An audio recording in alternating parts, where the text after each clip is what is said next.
I want to start out with just a brief sort of announcement that I actually made on email as well. So I just want to point out to some of the sub pages that I've added on the lessons tab on LMS. Not only would you be able to see them here, I mean, if you click on lessons, so there are two sub pages that I've added, and they're relevant to, for example, the signal transformation. So if you go there, so this is one of those sub pages. It gives you different audios, what kind, what different transformations sound like. I mean, one of them is compression, one of them is expansion, and then there's some points that I want you to think about, and we can perhaps continue that discussion over Slack as well. And there's all of these questions that I want you to think about. There's a MATLAB exercise here as well. I am not sure how many of you have tried this, but you should. It's just going to be an interesting thing to do. The other thing is on top of this audio signal transformations, I've also added this note on continuous time complex exponential signals. And here are some visualizations here. So I've put this up on YouTube as well, by the way. For some reason, the video quality here is better. So you can take a look at what the visualization is for the exponential signal, the complex periodic exponential signal.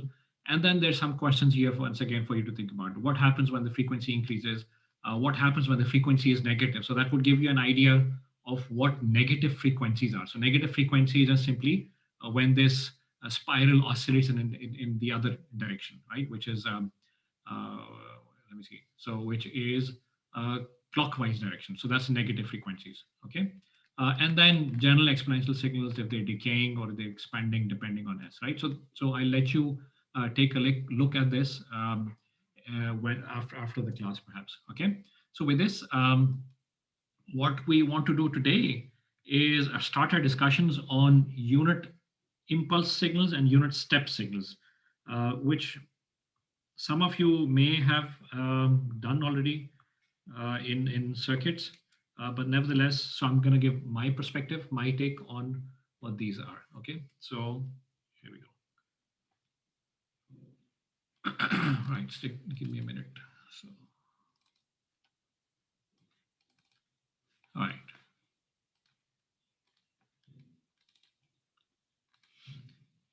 Right, so let's first talk about the unit step signal, right? So unit step, a continuous time unit step signal. That unit step signal is defined or is denoted as U of t. So whenever we use the symbol U of t from here on, that will refer to a unit step signal. And that is defined as a signal which is equal to 1 for all values of time which are greater than 0, and a signal which is equal to 0 for all values of time which are less than 0. Okay. So if I were to plot this out as a function of time, so what do you think it would look like? So Ibrahim, so if this is t. Sir.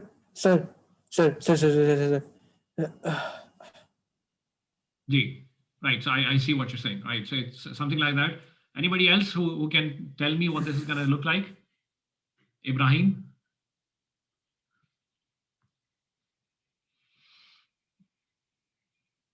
Muhammad Ibrahim, are you there? You said it is 0 for all times less than 0. Yeah. Or 0 पे फिर एकदम से rise करेगा 1 पे. Right. So फिर 1 पे continue करेगा. It's a step, and that's why it's called a step, right? So it is equal to 0 for all values of time less than 0, so as Ahmed pointed out with his hands as well. So it's 0, and then it turns on, and then stays on for all time greater than 0. And when does it turn on? It turns on when time t equals 0, right? So and the amplitude is equal to 1, stays equal to 1 for all values of time which are greater than 0, and the amplitude is equal to 0 for all values of time which are less than 0. And because it's a step, I mean, literally it's a step here. That's why it's called a unit step function. Okay. Hamza, do you have a question, or was this from before? I have a question that sir, यहाँ पे t is equal to 0 के ऊपर sir एक step आ रहा है, तो sir is this a discontinuity या फिर यहाँ पे vertical line है, मतलब इसको आप dot से represent करेंगे या फिर or we will use a solid line to represent this? So it's a solid line to represent this. I mean, but do you think it's a discontinuity or not? But it should, like say calculus ki definition, it should be discontinuity at this point. It is a discontinuous function. So at time t equals 0, there's a discontinuity there. Okay, so at time t equals 0, this is a discontinuity. I mean, it's neither 0 nor 1, right? So that's where the discontinuity lies. And that's particularly why I did not have an equal sign anywhere here, right? So it's defined t is greater than 0 and t is less than 0. Okay, so that implies t equals 0, okay? There's a discontinuity here, okay? So the unit step is a discontinuous signal, okay? Right. Now we want to talk about unit impulse. So for talking about unit impulse, let me first define the following signals, or sketch the following signals. So let me say here there's a signal which looks like a pulse, if you will, right, of a short duration. And what it looks like is it stays off all the way up to time 0, and then it turns on, and then stays on, and then turns off, and then stays off, right? So it turns on at time 0, and it turns off at time delta. Okay? And let's say the height of this is 1 upon delta. So this height here is 1 upon delta. Okay. Zen, did you have a question?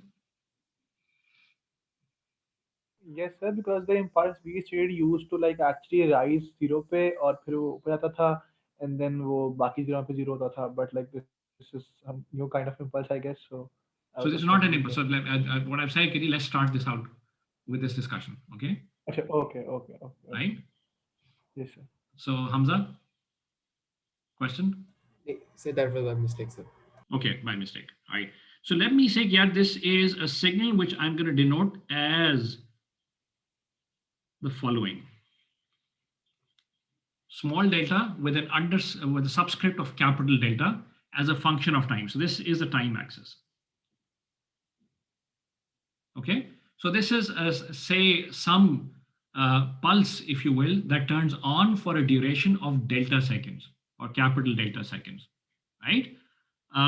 The unit impulse is defined as this pulse in the limit as capital delta goes to 0, right? So the definition of the unit impulse signal is that the delta of t is equal to limit capital delta going to 0, this signal that you see on top, right? So in other words, as I keep on decreasing capital duration for which the pulse turns on, right? What happens to the amplitude as capital delta? Infinite. Yeah. So as capital delta goes to 0, right? The height of this pulse goes to infinity, right? But the length goes to 0 and the height goes to infinity in a very, very specific fashion. And what is that specific fashion? That specific fashion is that the product of the width times the height is always equal to 1. Okay. So yes, then, so 1 upon delta is the height of the signal. Okay, that's the amplitude. All right. So the area under the curve for this is always equal to 1.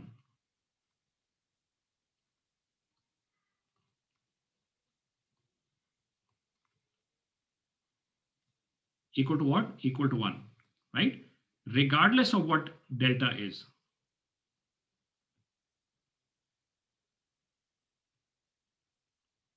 Right? No matter what delta is, if I keep on decreasing delta, because the height starts increasing with the same proportion as it starts decreasing, such that the product is always equal to 1, the area under the curve is always equal to 1 for this approximation that we've defined here. Okay? Now, because of this, what do you think the area under the curve of the delta of t is going to be? So if I integrate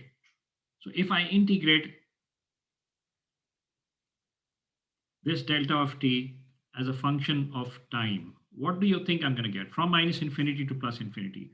So this is limit,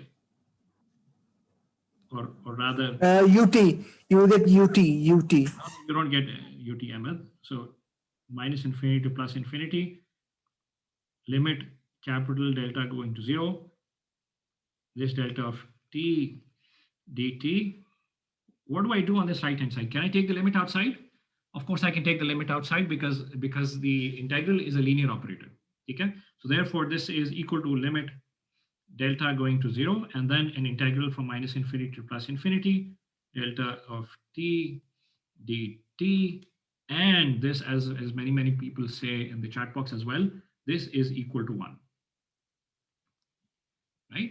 So what we've been able to establish, I mean, one of the key distinguishing properties of the unit impulse is what? What is the unit impulse only resides at time t equals 0, right? So that's one of the first things we know, right? Delta of t resides only at time t equals 0, right? What is the length of this signal, right? That length is infinitesimally small, or the duration for which it turns on is infinitesimally small, right? And what is the height of this signal? What is the amplitude for the time duration that it turns on? What is that equal to? What is that equal to, Roshin? What is the height equal to of the unit impulse?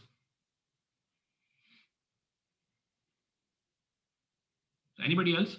Right, infinity, right? So height is infinity, right?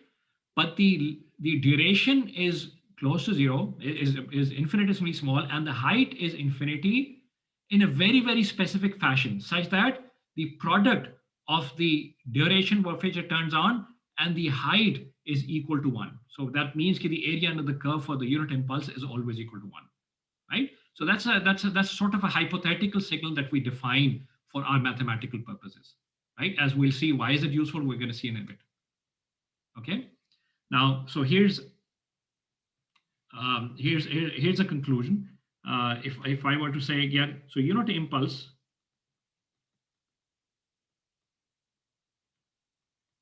is signal which is of infinitesimally small duration.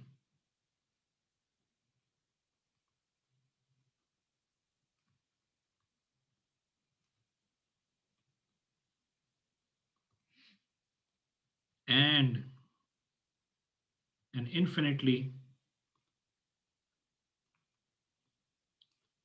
large magnitude during the time it is on.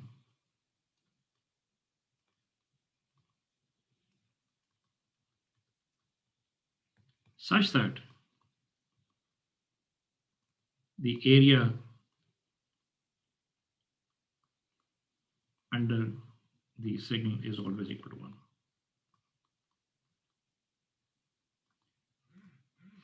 And once again, the reason why it's called a unit impulse is, or impulse for that matter, is because it turns on, thak karke is such a sudden impulse, and it turns off immediately, right? And when it turns on with an infinite magnitude. Okay, that's why it's called an impulse function or an impulse signal, right? Okay, Gzen. Sir मैं पूछना चाह रहा था कि sir ये like हर impulse के लिए ऐसा ही होगा, ये कैसे पता चला, like how did you actually get to know कि इसकी हाइट हमेशा 1/infinite डेल्टा होगी? That's how I've defined. You see, I mean, everything is about definitions. I mean, how do you know? I mean, so why is this a unit step function signal? So let me ask you this then. Because that's how you define the definition is किस तरह से sir like Exactly. That's how I've defined it. That's how we define it.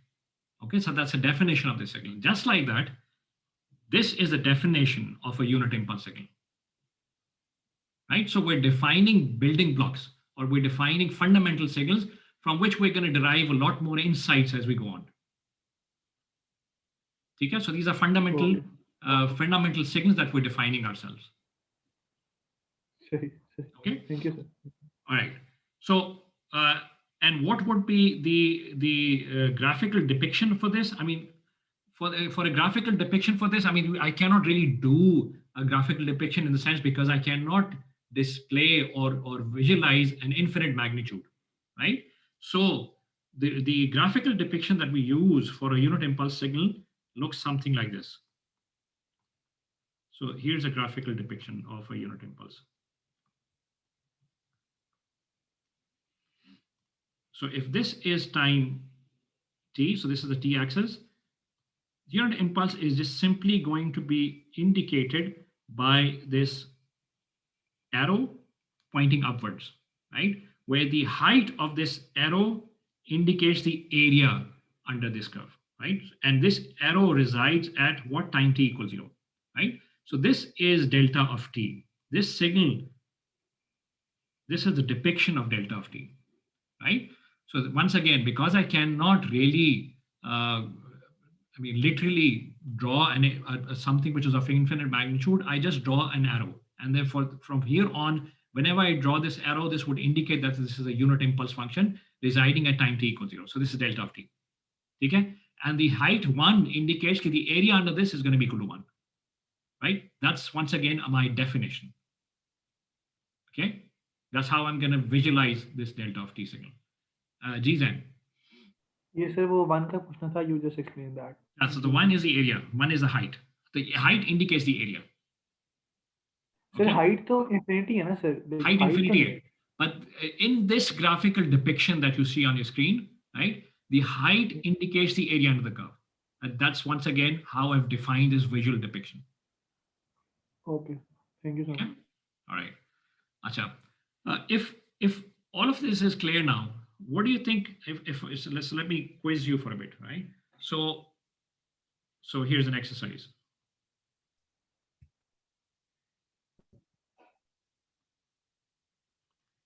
So sketch, if I were to ask you to sketch delta t minus t naught, what would this look like? Right, so we're no longer talking about delta of t. So delta of t is a function. Delta of t is a function or a signal which you see here, which you see here, right? This is the delta of t that you see, right?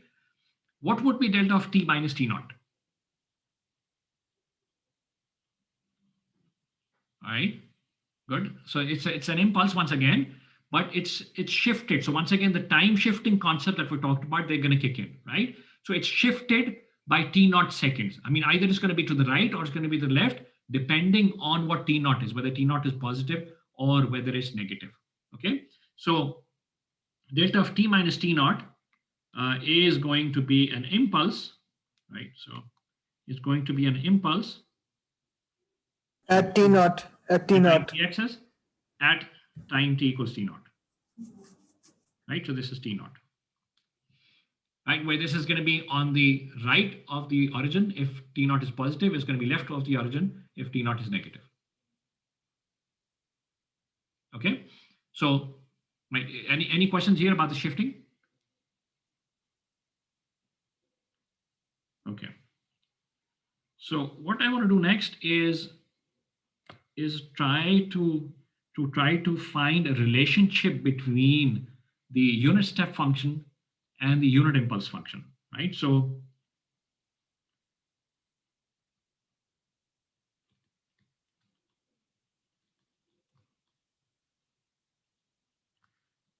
this is what we want to do. What is the relationship between u of t and delta of t, the unit step function and the unit impulse function?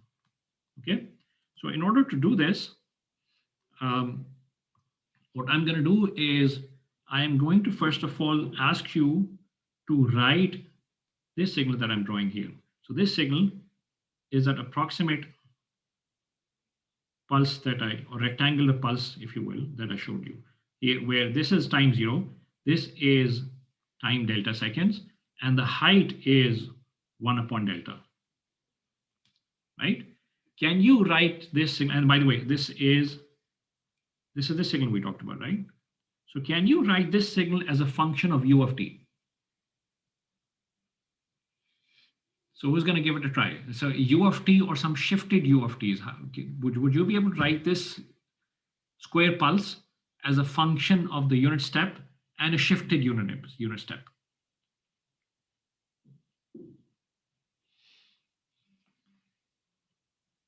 क्या ख्याल है? जी, Sarib, is that correct? Sarib? Am I saying your name right?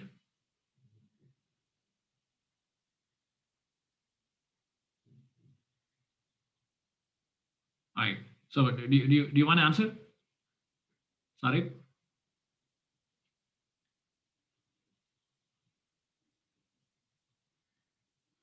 Okay, Hamza raised his hand. Hamza, please go ahead. Gee, sir, so we can shift the delta function by the impulse function by time delta. So Yeah. और उससे पहले sir आप एक ये unit step function रख लें, तो अगर मैंने इसको नोटेशन में लिखना, so it can be u of t, Yeah. मतलब at t at this circle, Yeah. and plus delta brackets t minus and this triangle. Okay. So I'm not exactly sure what you're trying to say. Maybe.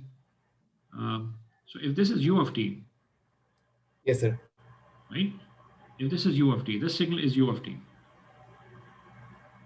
right? The Yes, sir. height here is 1. This height here is 1, right? Let me define another signal, which is a shifted unit step. Okay? And that signal, instead of starting at time t, it starts at time t minus t naught. So it's once again a unit step, but it's shifted, where this starts at time delta. Okay? And this is time 0. And the height is 1. What is this signal equal to, Hamza? So these are two step functions. These are two step functions, but what is the second step function equal to? So this is time shifted by like Shifted triangle by? seconds, Shift by by, delta seconds. exactly. Right? So u of t minus delta. So Ibrahim, yes, you have the right answer here, right? So what if I subtract u of t and u of t minus delta? Right? Which is a smear exactly says that as well. So what if I subtract, the bottom signal from the top signal? So this is 1, this is 2, and this is 3. What if I subtract the signal number 2 from signal number 3? What do I get? What I get is the following. So here's the time axis, right? And so if I subtract them out, so this is what I'm going to get. Right? So this is 0, this is delta, and this height here is 1.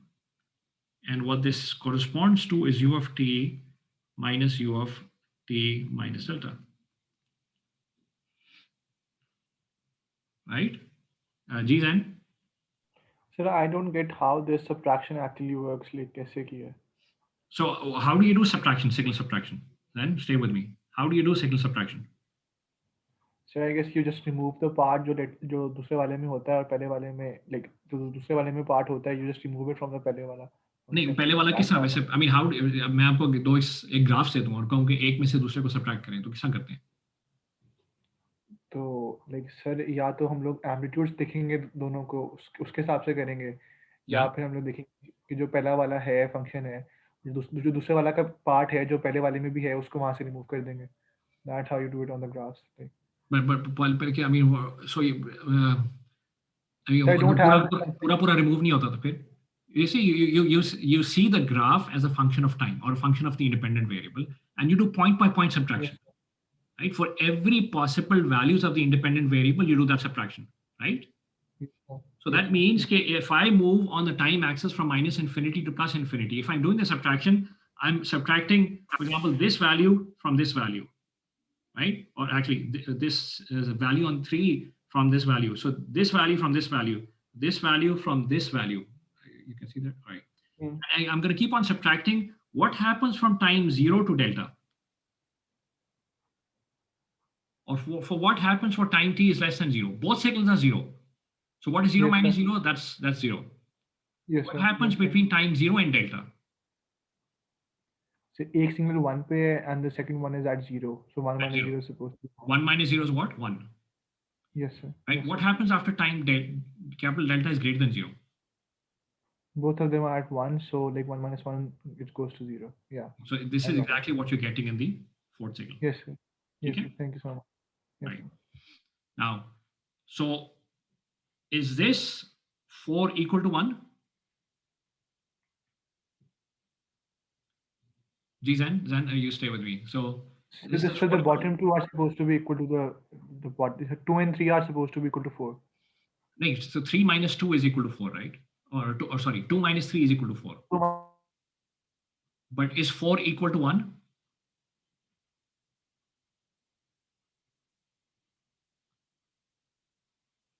Is 4 equal to 1? What's the difference between them? So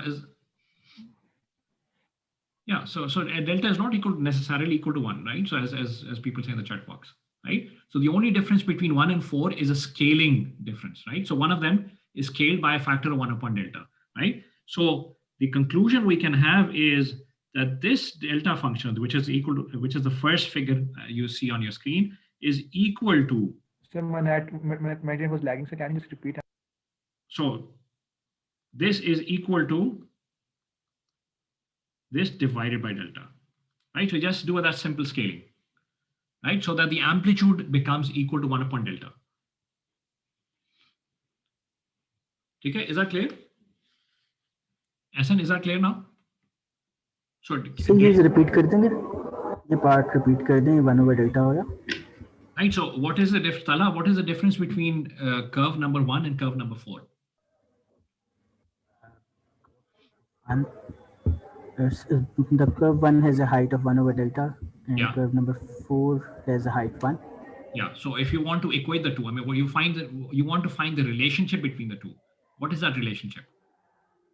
So okay, we divide the fourth one. Yeah. By So we can just we can divide the fourth one by delta. delta. Yeah. Right. So if I divide the fourth one by delta, the fourth one is going to be transformed into 1 by just that simple scaling. Yeah, because it's same. Yeah. So which is exactly this equation number A here. Okay, thank you. Okay. Achha. Now here's the point. What is the unit impulse, the actual unit impulse as a function of this approximation? What is that relationship? That relationship is that the unit impulse delta of t is actually defined as this approximate unit impulse or approximate impulse as capital delta goes to 0, right? So I just plug in the relationship from equation A, and what I get is this is limit delta going to 0. This is u of t minus u of t minus delta divided by delta, right? Is that clear? So this is that relationship between delta of t. Now, anybody wants to say anything about what this is? I mean, this as limit goes to 0, what is u of t minus capital delta divided by delta? So derivative of u of t. That's nothing but the derivative. That's a definition of a derivative, right? So that's a slope, right? So this is. So would you explain this again? Could you repeat this? Delta t, a unit step function, a unit impulse function is just a unit step function minus is just the derivative of a unit step function. Yeah. So I mean, what you see on the right hand side here is nothing but this is nothing but the definition of a derivative. Okay. Right. So this is how we define a derivative with respect to variable t. Right. So from here, what we conclude is that the unit impulse is actually the derivative of the unit step. Right. So that's an extremely important conclusion. Okay. So, oops. Right. So that's an important conclusion. Let me box this. All right. Okay. And you can now try to make sense of this as well, by the way, right? I mean, why is a unit step or unit impulse the derivative of a unit step? Right? So if you go back to what the unit step was, right? So this is what the unit step was. Okay. So the screen is not there. Right. Okay. So this is what the unit step is, right? This is what the unit step is. If you differentiate this signal, what do you expect? I mean, what would this signal be for all time t is less than 0? I mean, because it stays constant, I mean, it just stays constant, that derivative is, that slope is going to be 0. Similarly, for all values of time greater than 0, this signal once again stays constant. So this must be, the derivative must be equal to 0 for all time t is greater than 0 as well. But what happens at time t equals 0? At time t equals 0, there's a discontinuity going from 0 all the way up to 1 in an infinitesimally small duration of time, right? And that's why the slope here is going to be infinity. Okay, so you can try to make sense or intuitive sense of why the slope of a unit step or the derivative of the unit step is actually a unit impulse. Okay, so here's what the relationship here. So this is our conclusion. Any questions about this relationship or how we've derived this relationship?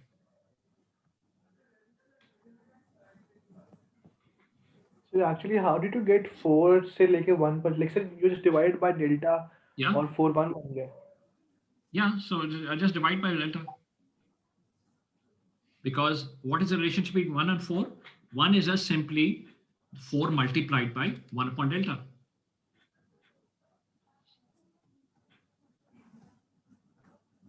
Right, so the curve number 4 is simply equal to the curve number 1, or rather, the curve number 1 is equal to the curve number 4 multiplied by 1 upon delta. Okay, is that clear, Zain?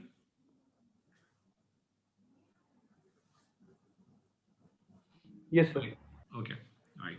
So the conclusion we have, I mean, after all of this derivation or this calculation, is that the unit impulse is actually equal to the derivative of the unit step. Okay. Now, what about the other way around? If I were to ask you now to find a relationship of u of t as a function of, in other words, I want to have u of t on the left hand side and something on the right hand side which relates to delta of t. Right? So I want to inverse this equation. So how do I inverse this equation? What is the inverse of the derivative? It's an integral. Excellent. Right? The inverse of the of derivative is integral. Okay, so that's where I'm headed. So what I want to do here is कि अभी मैंने क्या किया है कि if I have u of t and if I differentiate that u of t, I would get delta of t. Right? The next question is, what do I do with delta of t to be able to get u of t? Right? That's where I'm headed. And the question, the answer to this question, I mean, resides in integral, because I know that the integral is the inverse, as people point out in the chat box, is the inverse of the derivative. Okay, so let me begin by the following statement or a question here. So what is this integral from minus infinity to plus infinity of delta of tau d tau? What is this equal to? So consider this as an exercise. Kya khayal hai? What will this be equal to? So what are you really doing here? What you're doing here is you're visualizing delta with tau as the independent variable now. And where does this delta of tau reside at? This delta of tau resides at tau equals 0. And you're integrating, you're finding the area under the curve all the way from minus infinity to plus infinity, right? So this is all of the number line that you're integrating over, right? And when you integrate over, the impulse actually resides in the interval that you're integrating over. And therefore, this area we know is going to turn out to be equal to 1. Okay, so this is something we know from what we did just a while ago, except that the only thing that you need to grasp your head around is the fact that now I have the independent variable, which is just tau here as far as the integral is concerned, right? So I'm visualizing delta of the unit impulse with tau as the independent variable on the x-axis. Okay, and I find the area of the curve. That area of the curve is equal to 1, right? G Muhammad. जी sir मैंने yes sir it's me. जी sir मैंने ये पूछना था कि आपने यहाँ पे ये change of variable क्यों किया? Like is there a specific reason या फिर वैसे? Yes, there is a reason. The first reason is you need to be your concept should be independent of what variables are being used here. सबसे पहली वजह ये है. इस tau की जगह if I had s here, it wouldn't have mattered. If I had t here, it wouldn't have mattered. Right? If I had moment here, it wouldn't have mattered because that's just a name of the variable. Right? So that's the first thing. It's the first reason why I did this. I did a change of variables. And the other is the following, and we're going to be doing this here. Right? The other is, what if I now change this integral from minus infinity to t, right? So where the independent variable t is now in the upper integral limit, right? And where here is delta of tau d tau. And I say, okay, let this function, let's say, be x of, what is this a function of, by the way?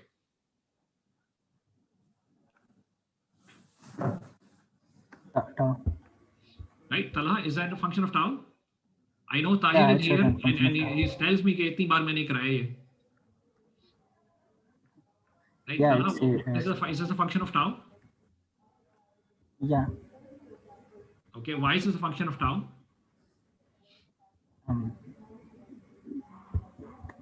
With the independent variable is tau now. But tau is something that you're integrating over. Okay. Right, tau is something integrating over you. How can this be a function of tau? Okay, Right? okay, yeah, I get it. It's a function of t because t is a variable here. I mean, your t could be any value. Yeah, I get it. Right, so this is t. Yeah, Right, and you can, as you change t, the upper limit of the integral changes. Right, so the variable here is t. Right, and the variable as far as the integral is concerned, that's tau. But after the integral is done, that function which is remaining after the integral is done is a function of the variable t, not a function of tau. Okay. Now, what is this x of t equal to? That's where I'm headed at, right? So Ibrahim says it's u of t. Why is this u of t?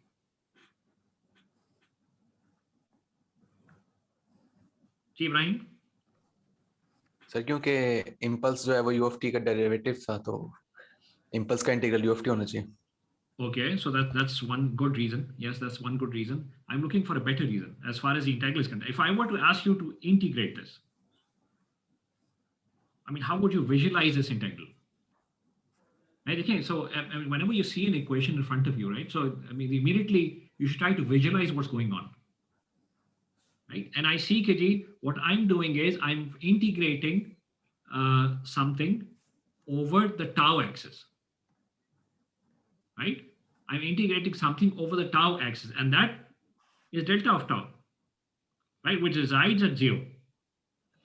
And I'm integrating from where to where on this tau axis?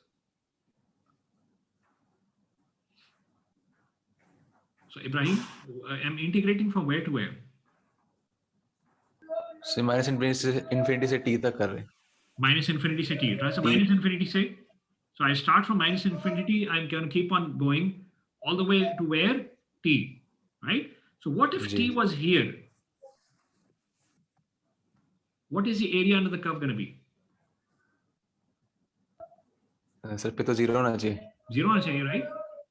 Right, and if I just increase t just a little bit, but less than 0, फिर क्या होगा area? फिर भी 0 होगा. फिर भी 0 होगा, right? आप एक दो रिपीट कर.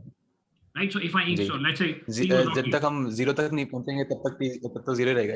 Exactly, right? So as long as this small t is less than 0, the area under the curve is going to stay equal to 0.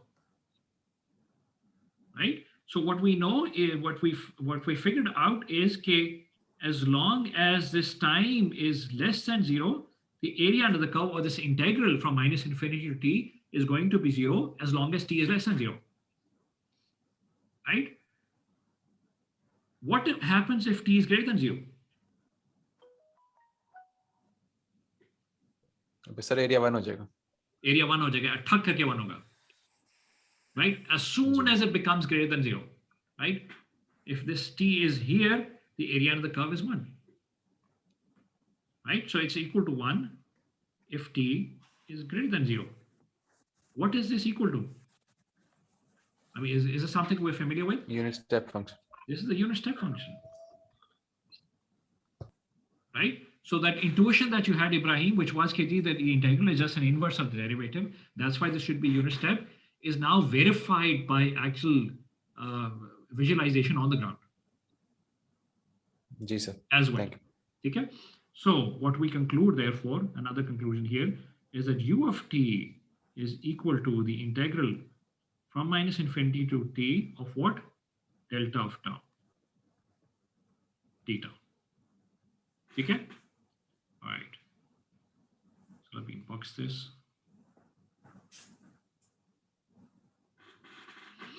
Okay, any questions here?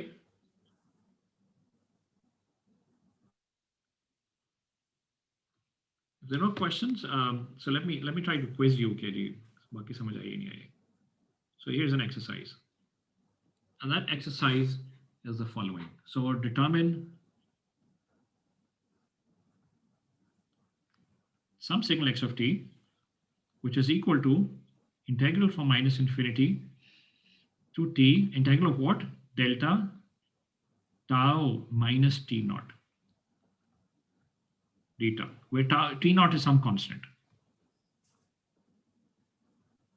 Is some constant. I don't know what that constant is, it's just some constant.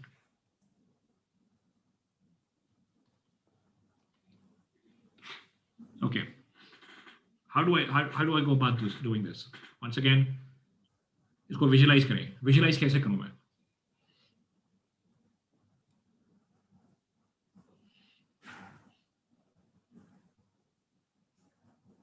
Okay, good.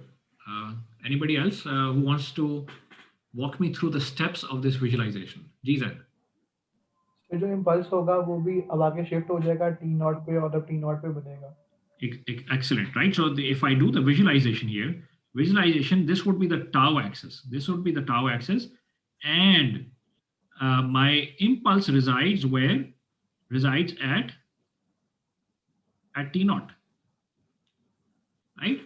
And now I'm integrating from where to where? I'm integrating from minus infinity to t, right? If I'm integrating from minus infinity to t, so the cutoff now here is going to be what is t in relation to t naught, whether it's less than t naught or whether it's greater than t naught, right? For all values of t which are less than t naught, let's say if this was t, right? The area under the curve is going to be equal to 0, right? So x of t, therefore, the conclusion is that x of t is going to be equal to 0.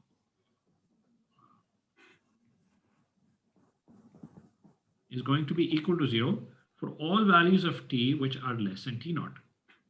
And what happens as soon as t becomes greater than t naught? What happens? The area becomes equal to 1 for t is greater than t naught, right? What is this signal equal to?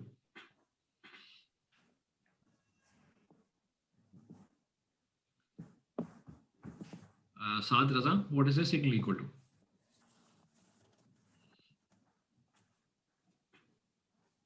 So I can sketch this out, right? So sketch this out signal. This is going to start at t naught and stays on, right? So how can I write this mathematically? Saad Raza, are you there? Yes, sir. Yes, sir. So mathematically, what this will be equal to? Sir, u of t minus t naught. Q of t minus t naught. Good. Right. So good. So this was a simple exercise. Okay. Right. Any questions here before I move on?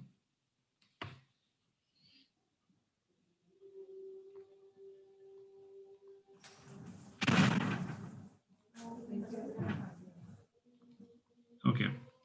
So let's just talk about some properties of the unit step and the unit impulse. The first one is fairly simple, and that is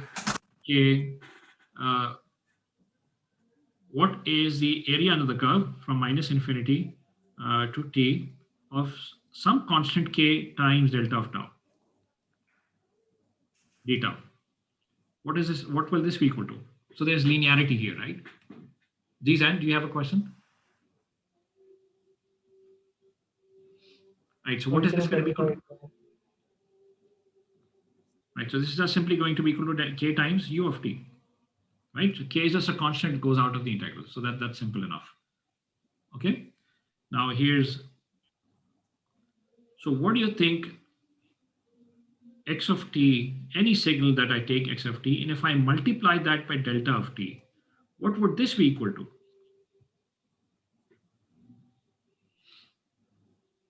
Any ideas? Is there's signal x of t, some arbitrary signal x of t, and if I multiply that arbitrary signal x of t with the unit impulse function or unit impulse signal, right? So what am I going to get as a product? X at Right? 0. Sorry, Zain, बताइए. Sir, x at 0, like the value of x at 0. X okay, right? That's close enough. At t equals 0, the value is x of t, otherwise 0. Good, right? So you're close, right? So here's what is going to happen, right? So if in order to understand this precisely, let's just look at what x of t times this signal is going to be, right? Where this delta is the approximation of the delta signal that we were talking about, right? So there's, right, give me a minute.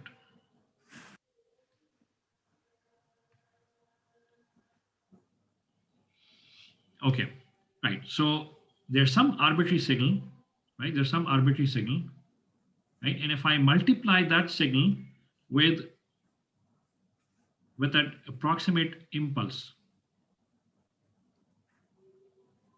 where this length is equal to delta, right? If I multiply these two together, what am I going to get?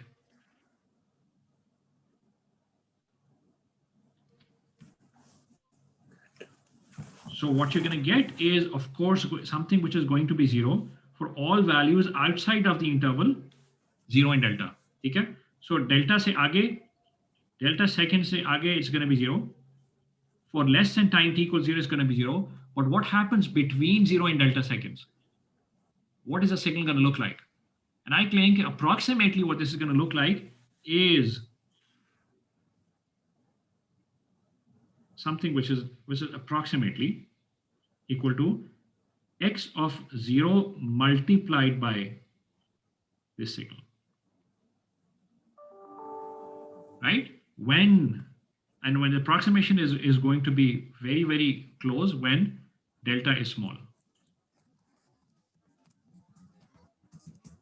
right? Is that clear? Because the impulse is so small, the signal more or less stays constant during this duration from 0 to capital delta seconds, right? And the height of this impulse is just simply going to be the height of the blue signal multiplied by what the height of the signal was at time t equals 0. Okay, so this is what the approximation is going to be when delta is small, and this approximation becomes exact when capital delta goes to 0, right? So this is, we conclude that this is approximately equal to x of 0 times delta of t. This is when delta is small, and the approximation becomes exact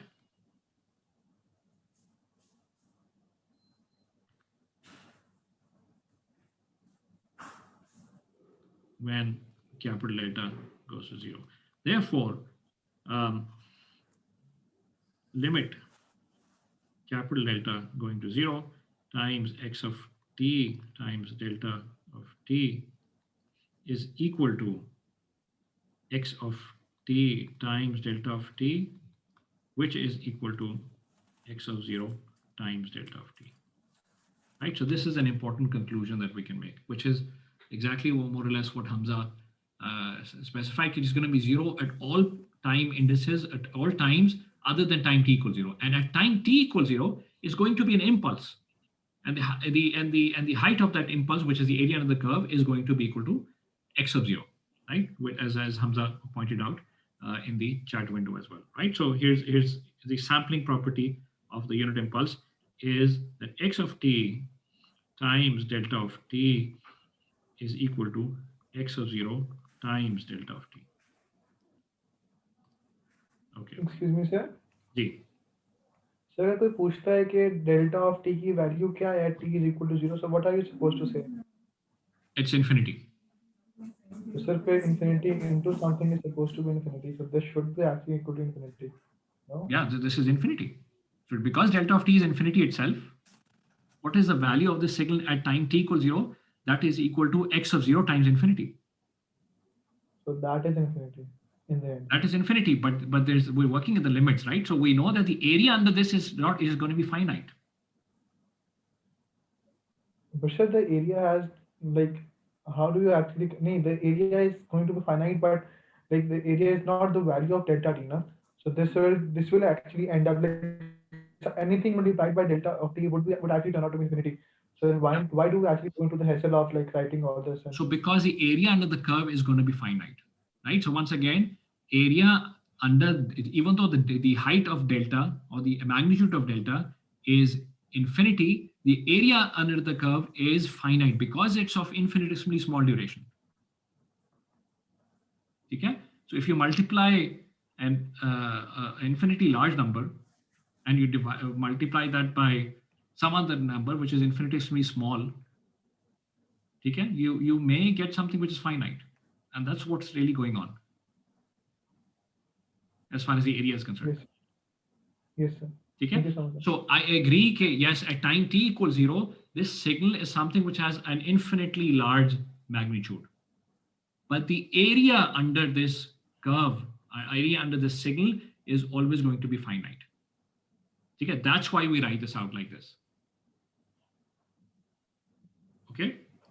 And why, I mean, इसका सारे का मकसद क्या है, as we're going to see in we're building up to why we're going to need this. I mean, when we talk about systems, how do we characterize systems? That's where all of these concepts are going to come in handy.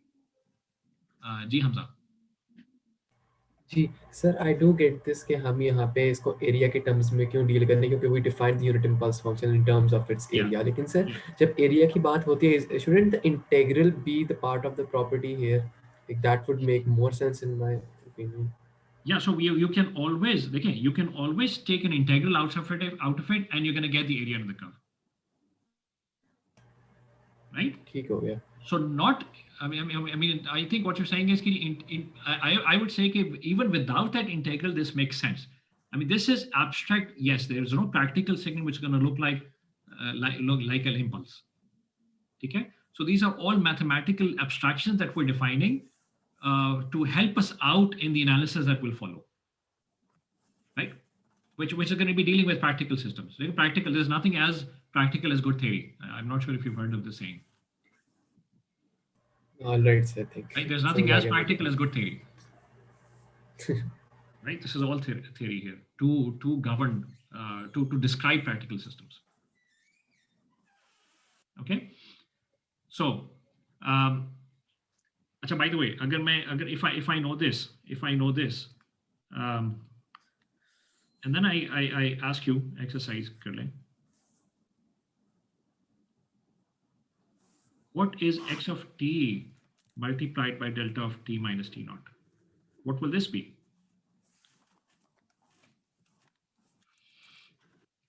Ajit Talha?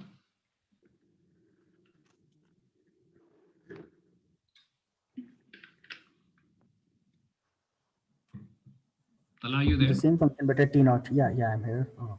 Ji, please go ahead. It's the It same will be function. Same function, but at t naught. But at t naught. Evaluated at t naught. Yeah. Times delta of t minus t naught. Yeah. Okay? Acha. By the way, I mean, what I want to clarify here is often what students mistake this is kya, they say kya, this is equal to x of t naught. Oh. Right? So there's a difference between the thing you see in orange and the thing that you see in blue. I mean, they're not the same. Right? Why are they not the same? I mean, what does the orange thing mean?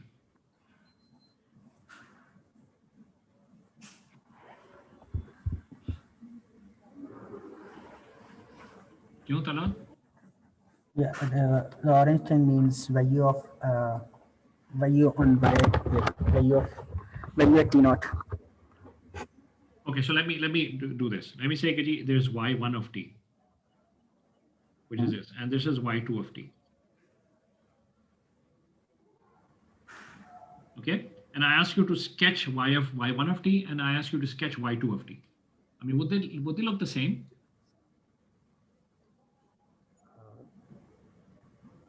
x of t. So why don't you sketch y1 of t? Right. Hmm. There are other people who raise their hands. y1 So Talha, आपसे मैं पूछूंगा, ठीक है? Please. okay, so at y1 of t would be the impulse function but at t naught. Good. Right. So it would be an impulse function at t naught. At But t what naught. would the height of this be? Area Height under the would curve? be area under the curve, that would be 1. 1, taken x of t naught, because x of t naught is being multiplied. X of t naught, yeah. X of t naught is a constant.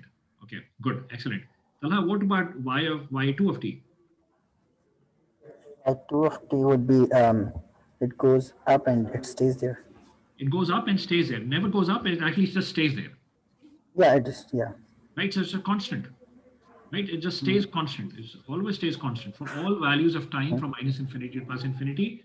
And the height here is what? The height here is x of t naught, whatever that number is. Right, so this is y2 of t. Right, and you see that these are very, very different signals. Right, so it's important for you to clarify these concepts here. Okay? They're not the same, and students very often make this mistake. Okay? They say that both same ही तो हैं. Okay. Now there are many other people who raise their hands. I just want to get a sense of KD. Did they have answers to the question? Masna, I think you raised your hand. Yes, sir, I had the answer. You had the answer. Excellent. Right. The other people, if somebody else had a question, so please go ahead.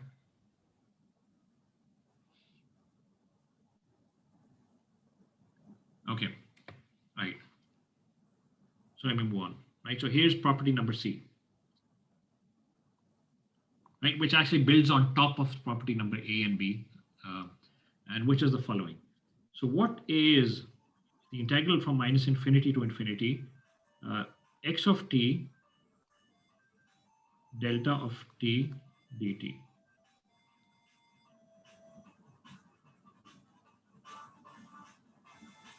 What is equal to?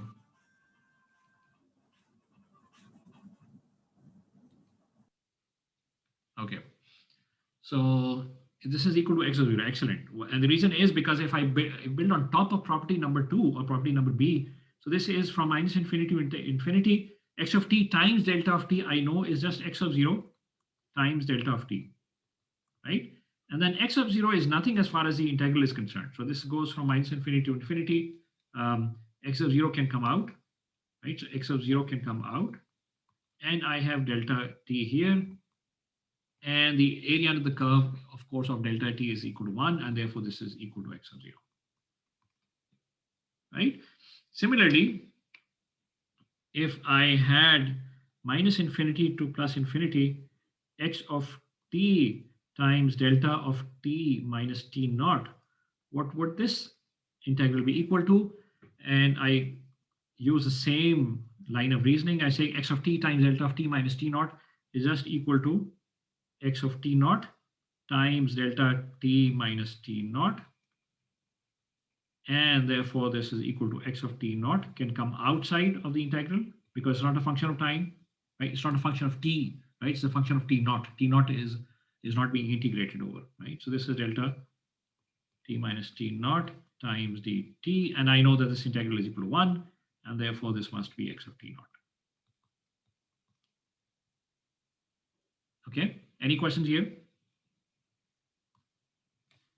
Right, if there are no questions here, I'm going to leave you with 2 exercises, which I'm going to ask you to do on your own. So what is actually, so delta of minus t,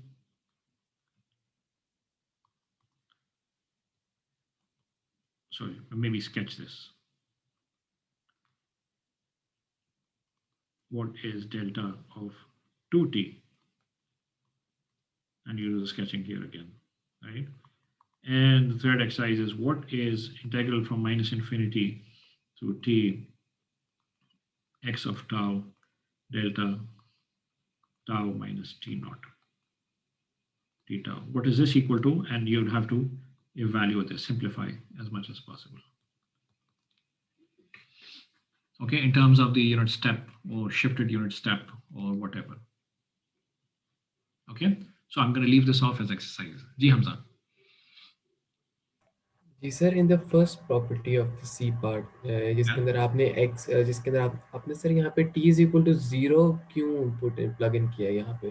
Because of this, what we talked about in property B, right? So x of t, right? So this box thing that you see, right? X of All t right, I times get delta it of sir. t is x of 0 times delta of t. I mean, this is what we talked about in property B. ये sir समझ आ गया. Okay? Right. Any questions here? I let you think over these exercises on your own. And feel free to ping me if you have questions about this. But if there are no questions about the content that we've covered before this, I'm going to move on. Any questions? Excuse me, sir. Ji. Sir, not a question, but like just a general concern. Like I may be wrong, but it's just my opinion. Sir, I just noticed that before my doing my assignment or before going for my assignment, I just went through all the notes and just skimmed to make sure that I know the concepts and I know how to actually I know the stuff which is supposed to be tested in the assignment. But like फिर जब मैंने assignment start की, तो I noticed that there were a lot of things जो तब solve होती जब मैं जो उस दिन वाला lecture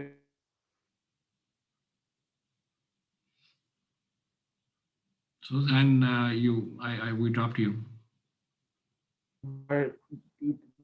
लाइक असाइनमेंट सर इस हिसाब से बनी नहीं थी, मतलब उस चीज को देख के नहीं बनी हुई थी जो हमने लेक्चर में पढ़ा हुआ था. लाइक अगर वो असाइनमेंट हमें एक लेक्चर के बाद और मिलती then we could have attempted it better. Okay, I can That's look my into opinion. this I don't know then. बाकी लोग क्या सोचते हैं. Then I can look into this, but I can give you counter arguments. Okay, that's not how it happened, right? So these were a lot of those. वो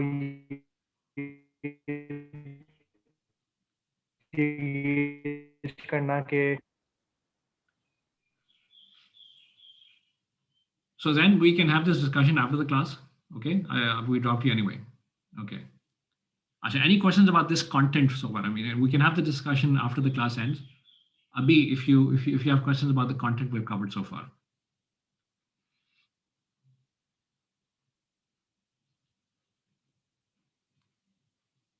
Okay. So with this, I'm going to move ahead, right? And this is, we're going to start talking about systems now. So we've wrapped up our discussion on signals, by the way, right? So all introductory concepts about signals, what is unit step, unit impulse, and complex signals, periodic exponentials, all of those about signals we've wrapped up, and we're going to start introducing systems now, okay? As I said, KG, at the very, very beginning, what is a system? System is essentially a black box, right? A black box which takes in a certain thing as an input and provides you with an output. And we say, KG, we're going to keep on referring to the input as x of t, and this is the system. And the system does something to the input and provides you with an output y of t. Okay? There's an input that comes in and there's an output that goes out. Okay? So this is a very, very abstract definition of what a system is.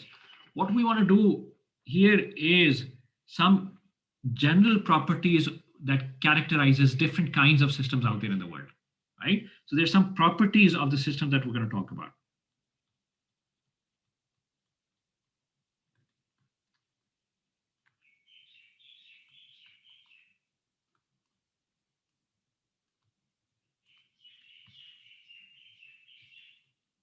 Okay, the first property is of that of memory. So there are some systems, right, so let me use the other color.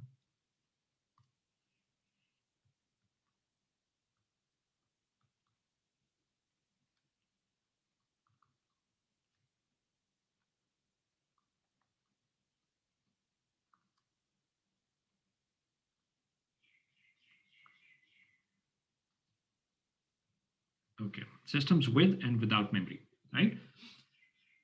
So what comes to mind? I mean, if I say the system has memory, what does that mean? क्या ज़हन में क्या आता है?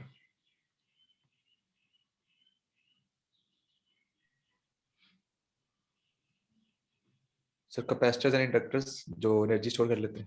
Okay, so those are systems that have memory, right?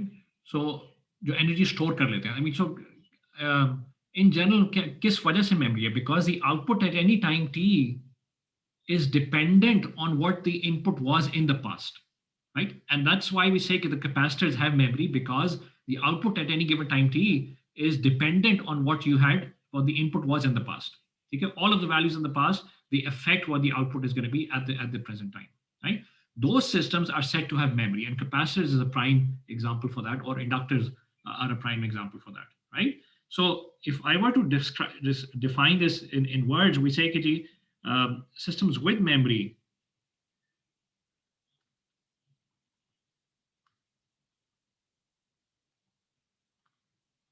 are those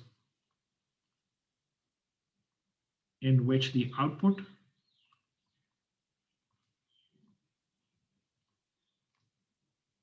at time t is dependent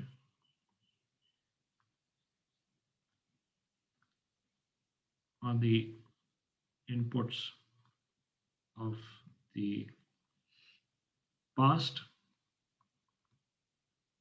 or the future. And we say that those systems, these systems are said to have memory. Okay. So in other words, I mean, we always say is that for those systems जिसमें dependency current time पे के अलावा किसी और time पे है, तो then those systems are going to said to be have memory. And conversely, therefore, what would memoryless systems be? G-Zen, go ahead. Sir ऐसा नहीं हो सकता कि सिस्टम के पास मेमोरी स्टोर करने की कैपेसिटी तो हो, मगर वो उस मेमोरी को अपने अगले डिसीजन में यूज ना करती हो. तो लाइक वो स्टोर करती है, बट वो जो अगला वाला जो उसका अगला इंस्टेंट के ऊपर टी है, वो उसको यूज नहीं करती अपने पुरानी मेमोरी को to actually figure out the output Right. of that thing. That means, as far as we're concerned, right, as far as the mathematical relationship between the input and the output at any time t mathematically will not therefore depend on any input of the past. अंदर वो क्या करता है, we don't care. I mean, we're just saying that how is the output related to the input, right? And that input-output relationship is what defines the system. Yes, sir. Right? If the input-output relationship is such in which the output at any time t is only dependent on the input at that time t, then we'll say that system does not have memory, even though अंदर जो मर्जी करता रहे. Okay, sir. Right? Okay. So it's about a mathematical relationship, right? The input-output relationship. Okay. So on the other hand, if it does depend on the future or the past, right, then we say that the system has memory, right? And conversely, so therefore, I mean, this is for memoryless systems.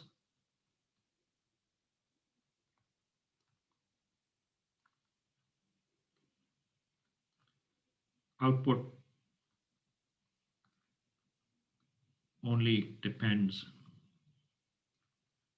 on the present input.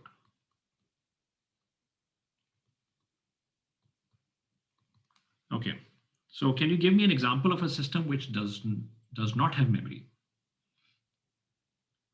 G-Zen?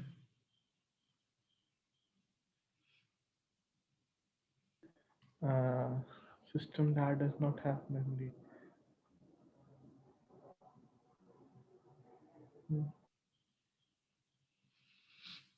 Okay, Masna? Sir सिर्फ resistors का कोई Right, circuit exactly. So होगा. resistors do not have memory, but think of outside of electrical circuits here. Right? Any input, any system that all it does is it just multiplies the input by some constant and just scales it up, and that's called an amplifier. Okay? So if, for example, if the input-output relationship was the following: y of t equals 2 times x of t, right? This system does not have memory. So this is a memoryless system.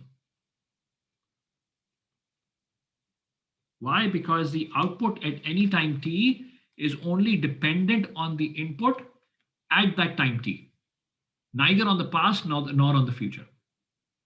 Okay? G-Zen.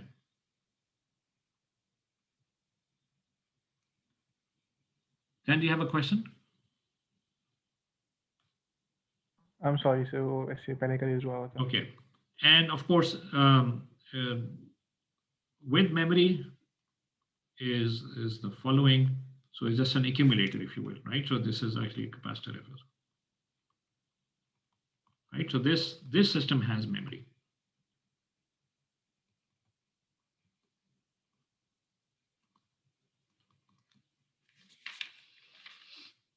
Okay. And जी मसना. सर जो recursion होती है Yeah. Computer science के अंदर वो with memory होगा without memory होगा? With memory होगा. Why? Thank you.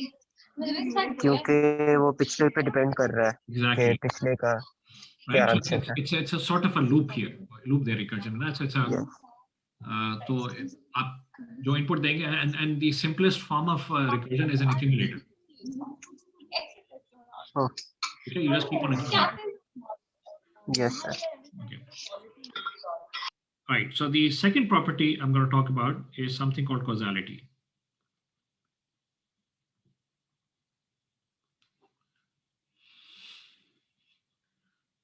Right. So a system is causal. So here's a definition of a causal system. Is causal if the output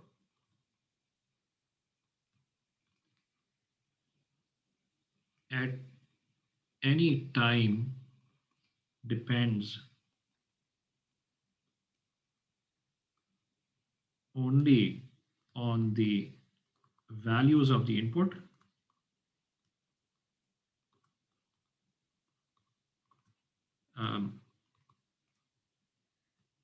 in the past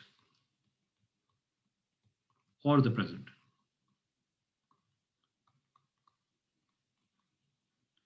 And which basically, agar past or present cover kar liya, what is left is the future. So it does not have to be on the future. And conversely, those systems in which the output at any time t depends on the values of the input in the future that are going to come in the future, those systems are called non-causal systems. Okay. And the simplest example I can give you is, right, so here's examples. So example number one is y of t equals 2 times x of t plus 1. And the second example is y of t equals 1 upon c minus infinity to t x of tau d tau. Right, so the first example, is that first example a causal system or a non-causal system?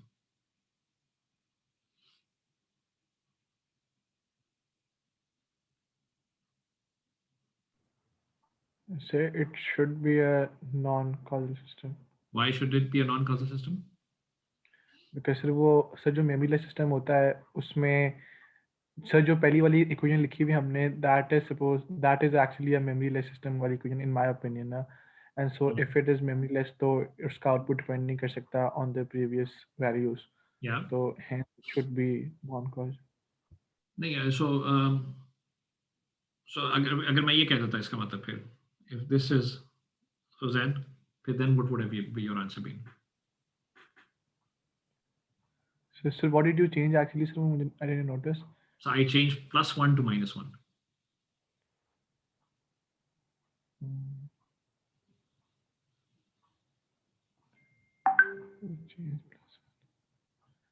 Sir उसमें तो नहीं.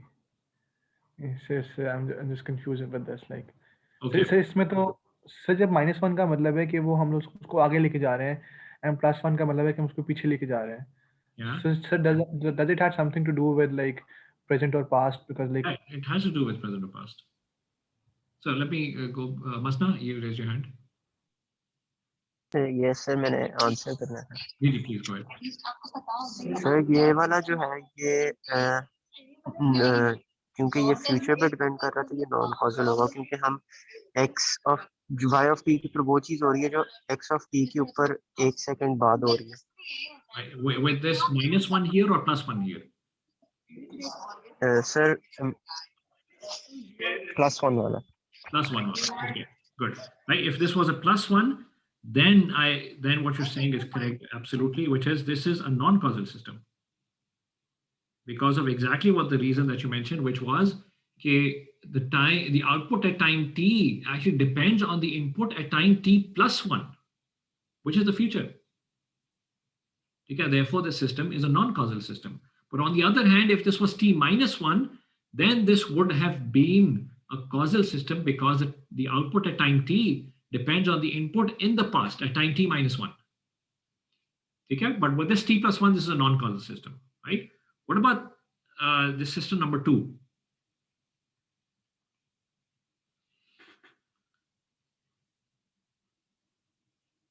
What about the system number 2? Ji Minahil?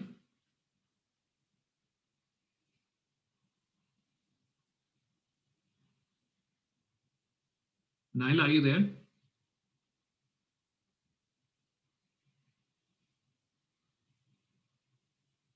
Right. Why non-causal?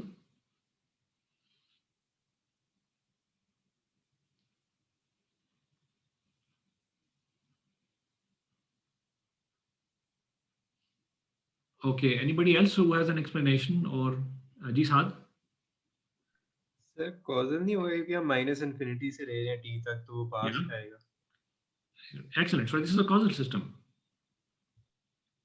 because you're only considering the values of x in the past from -infinity to t. T से आगे नहीं जा रहा, right? So this is an accumulator. Sir जो t है अगर वो हमारा t आगे फ्यूचर में हो फिर like If this, for example, was hypothetically, so let's do this third system, which was y of t equals 1 upon c minus infinity to t plus 1. Jizan, I mean, is this a causal system or a non-causal system now? Sir अब ये क्योंकि future में चला गया है then it should be non-causal because Yes, like it's non-causal.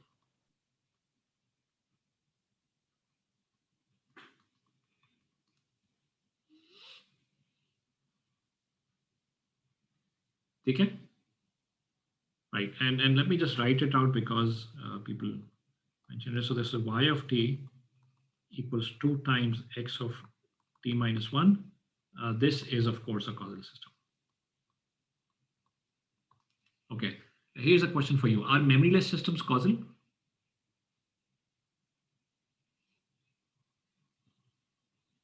Right, so I'll let you ponder over that. Are all memoryless systems causal? Or for that matter, are all causal systems memoryless? Right, so this is something I'll let you think about. So the answer is yes, they're not always, right? But the converse is true. I mean, all memoryless systems are actually causal systems. Okay, because it only depends on the present, and that includes that fits into the definition of causal systems. Okay, so I'm going to stop here. Are there any questions so far?